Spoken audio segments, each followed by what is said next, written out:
Okay, I wanted to add this at the beginning of the video because during the making of the video, I was quoting a incorrect FPS. I was saying 486, and the FPS, the high FPS for that particular test was 436. So during the video, you're going to hear me say 486 when it was actually 436. So I wanted to put that in the beginning of the video so that you'll watch it and you'll understand that I was mistaken. So anyway, enjoy the video. Hope you come back and watch more. First of all, do power-up suppressors actually power up? Do they give you more FPS? We're going to find out.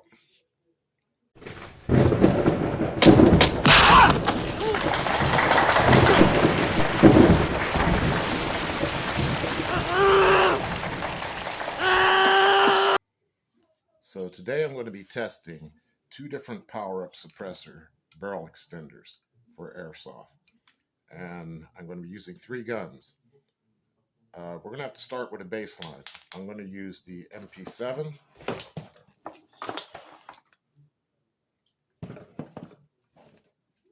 the MP9, and an HK416D. But first we got to start with the baseline. Okay, first up is the MP9. And we're going to start with a baseline.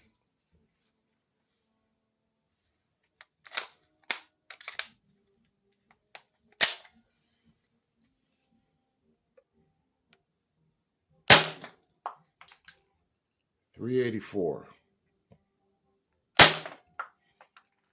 383, 385. All right, so we'll record that on the wall here and come back to it later.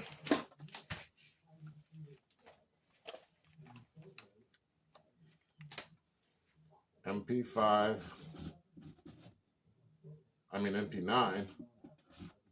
baseline 385.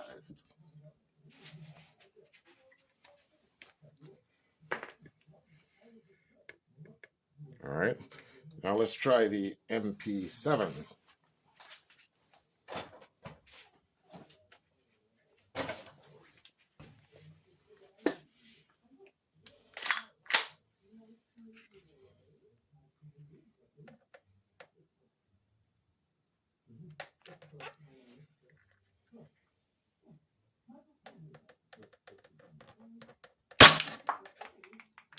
.382,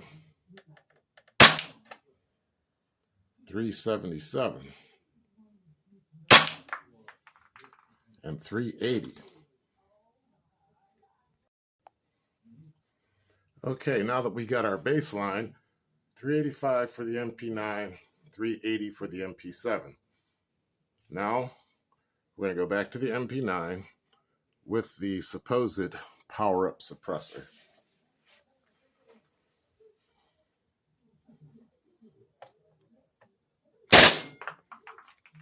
Okay, I had that on full auto, so I have to do that again.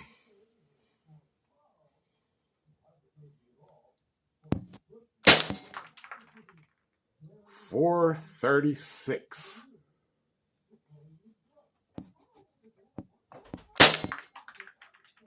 .430.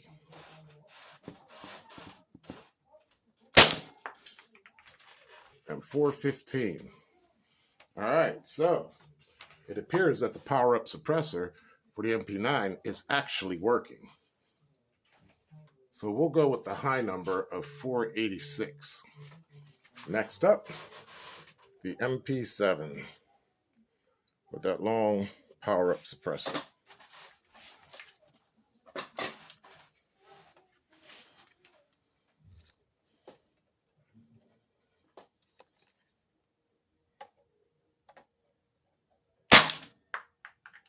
.429,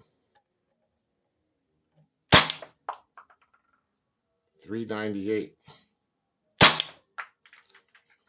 394,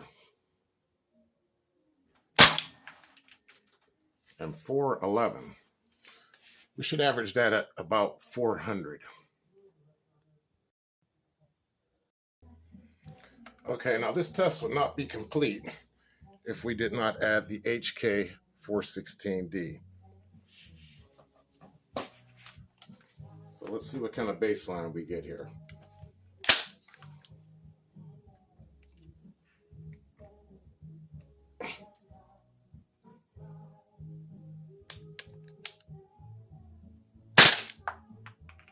$448,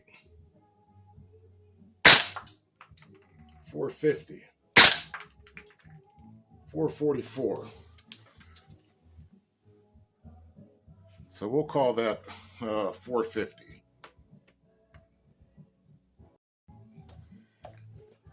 Okay, now that we put the power-up suppressor on the HK416D, let's see if we can get higher than 450.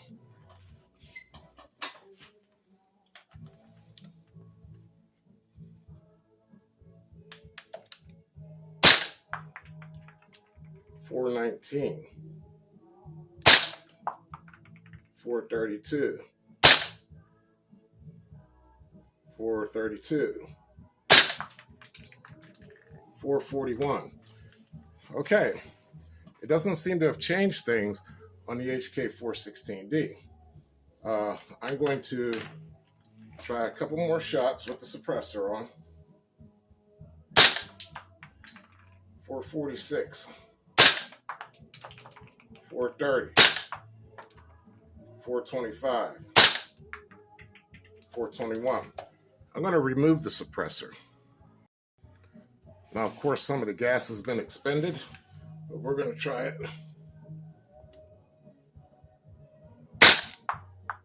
441, 441, 433,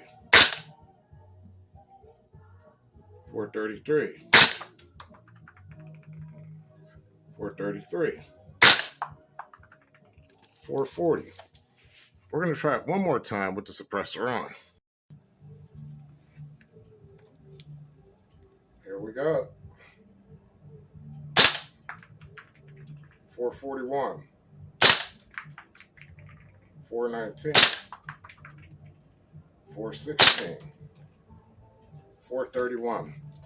All right, so I guess to conclude about the HK416D with the power-up suppressor that is actually for the MP9, I modified it for this particular rifle to make it work.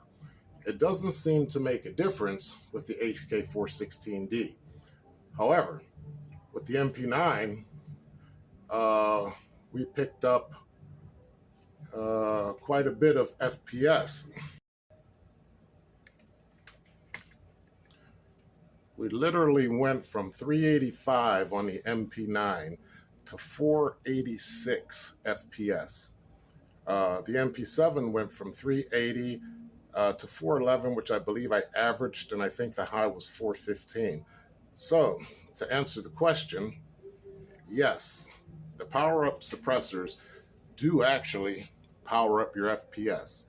Now, as to why it doesn't seem to make a difference on the HK416D, I attribute that to this particular power-up suppressor being designed for the MP9, and I modified it to work with the HK416D. Okay, after making the video, what I've determined is with the HK416D, even though the two inner barrels do come together, so you're not getting a gap between the two barrels, it is not a complete seal. There is a little bit of space. I mean, just the most minute amount of space. So the BB is able to travel through both barrels unrestricted. It's just that you're getting a gas release at the end of the first barrel where it connects to the second barrel. Therefore, you're not getting that full power up that you see with the MP9 and the MP7. So it still works great on the HK416D.